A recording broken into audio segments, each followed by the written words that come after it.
Hello, Brian here, and for this channel I'm going to start a new series called Bry's Stuff. Why? Because I've been collecting junk for a long time, from yard sales, garage sales, yard sales, any kind of sales, estate sales, to flea markets, of course brick and mortar stores, to online stores.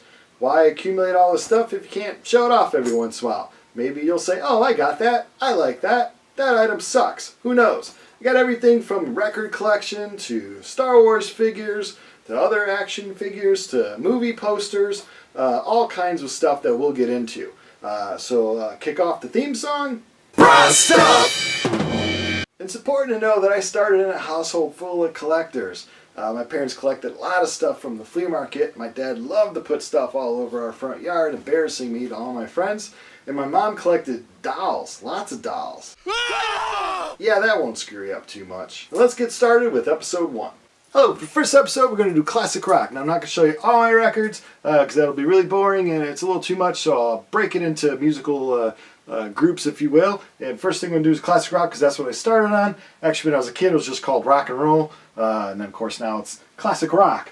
Just a few of the things I have. AC/DC was one of my first favorite bands. It's still one of my favorite bands. Of course, I have almost all their albums, not a few of the newer stuff, but you got to get the Dirty Deeds Dunder Jeep Australian Press. This one, of course, High Voltage. AC/DC TNT. And the High Voltage Australian Press.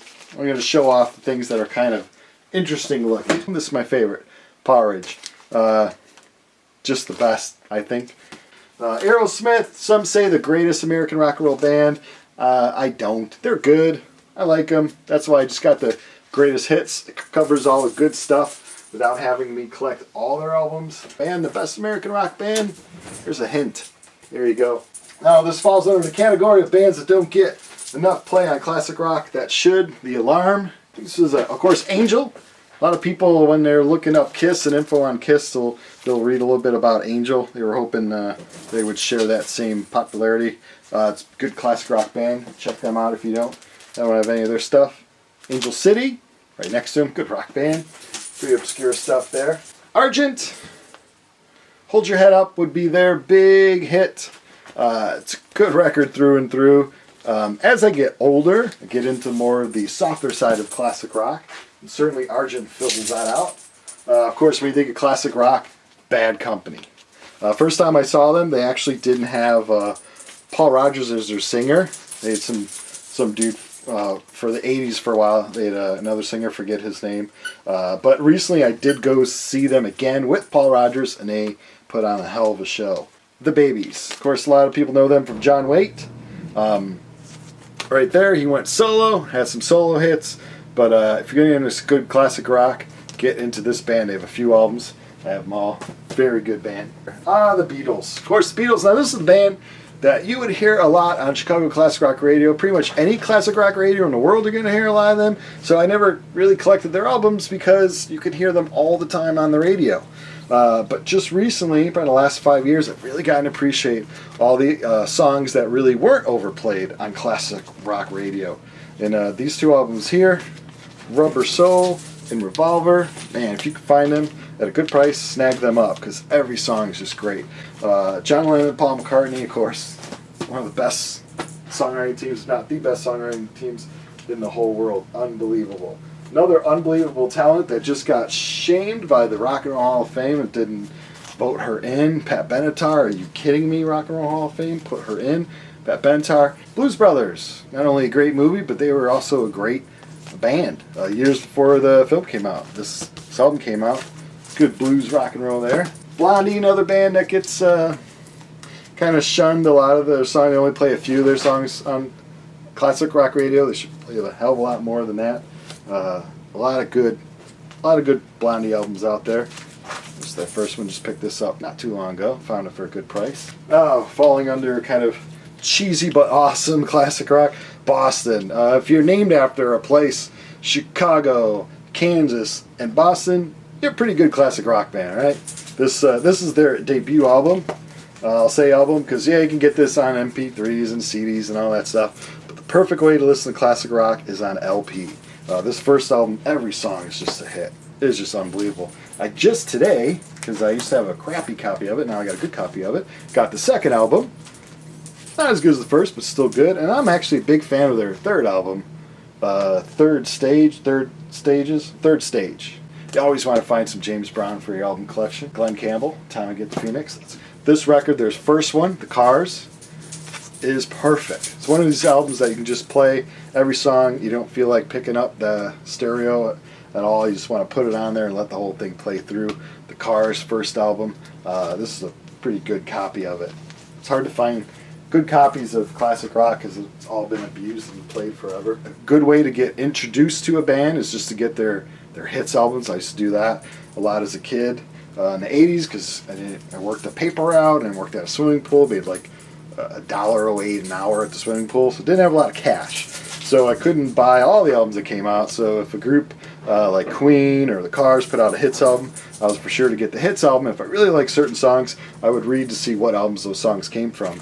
This first real rock concert I saw was Cheap Trick in '81. This album came out years before that. This is their first album. You want to find this one to get this one for sure. Actually, really any. Dream Police, also another. This is a classic. You gotta own this one if you're into classic rock. Robin Zander is one of the best vocalists ever. The group is just great. Every person in the group is just amazing. You want to get all these early records. Oh, even a bootleg. I don't support bootleg. Yeah, I do. I love bootlegs. Highlights are these things. These are Cheap Trick. Includes a lot of early or like alternate studio versions of songs. A lot of their quote unquote hits. Version 2 and Volume 3. So I got all 3 of these volumes. Limited to 2,000 copies. This one's limited to 1,500. This is also limited to 2,200 on this one. So limited editions. Sometimes that means something, sometimes it doesn't mean anything. Of course, being from the Chicago area, you gotta support Chicago. Another band I didn't get into until later in life, got older, got slower, and appreciated the horns and all the intricate work that goes into Chicago hits. Phil Collins. If you're kind of a casual listener to Phil Collins, you probably don't appreciate his drumming ability. On this album, he really shows off his chops as one hell of a drummer. Another group that sadly gets ignored a lot on classic rock radio, besides the song Smoke on the Water, is Deep Purple.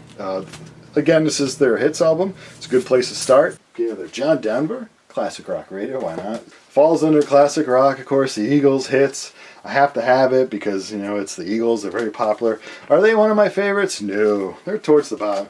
Actually, I think they're one of the most highly overrated bands ever. Elvis, you got to own some Elvis in your album collection. Paul Rodgers, Bad Company, and Jimmy Page from Led Zeppelin started this band, The Firm. 2 great albums. You won't hear any material from these albums on classic rock radio, and you really should. Of course, classic rock again, Fleetwood Mac. I only own a few Fleetwood Mac. It's again falls the category where I'm always going to hear it.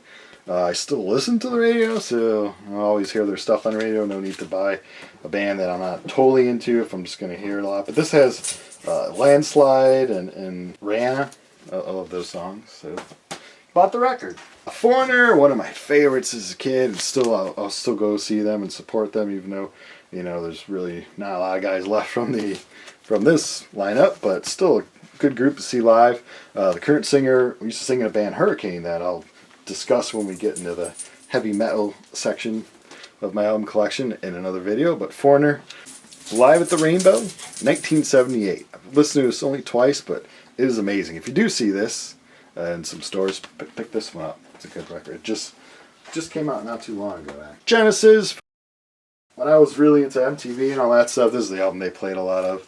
It's got some good songs. It's kind of cheesy, kind of musically cheesy sometimes, but it just reminds me way back of when the early MTV years.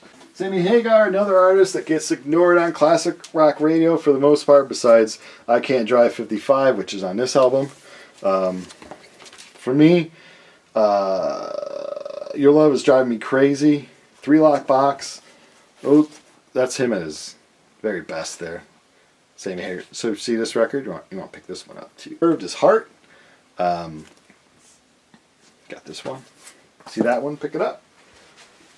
All you young kids, pick them up. All you older people probably already have all these records already.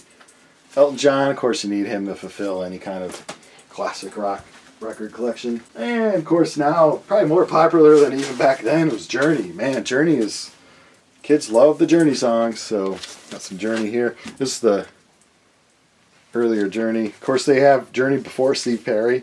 I used to own a few of those, but I really wasn't into them, so of course I'm just more into the Steve Perry Journey era. But if you're looking for the one to start with, Escape. Escape came out in 1981, which is my favorite year. I'm actually, oddly enough, oh, my dog loves 1981 too. Oddly enough, trying to collect almost every record that came out in 81. Kansas, again, bought it at a time that didn't have a lot of cash, so I picked it up. This is their hits album. It's a good way to learn which songs you like, and then, like I said, go seek those albums out. Band that gets ignored, another one of those categories, is the Kings. Switching the Glide and The Beat Goes On. They'll play those sometimes around, well, it's around Chicago where they'll play them. I don't know about other parts of the United States. I lived in Florida for a while, and their classic rock radio didn't always play the same exact songs as Chicago classic rock radio. But could be a regional thing. But The Beat Goes On and Switch and Glide, two songs were played as one song usually over. And what a great band. Great album. These two bands, Kinks, of course, classic rock radio needs to play more than the same old songs they do from the Kinks. They have a lot of great songs. The Knack, got both of their records. I don't know if they have any more than these two. I don't know. But My Sharona, of course, was the big hit off of this one. Led Zeppelin, probably one of my favorite bands as a kid, and still is a band that I'll play a lot. This is their first album, debut album. I don't know what pressing or anything it says, but I really have had this ever since I started collecting records in the late 70s as a kid, so I don't know. Song remained the same, went to see this a lot, gotta have the soundtrack. House is the Holy, one of my favorite Led Zeppelin records. Besides The Firm, Jimmy Page also put out solo albums. If you see this, you want to pick this one up. It's kind of bluesy and stuff, but it's really good. It's like pop blues. Really good stuff from Jimmy Page there.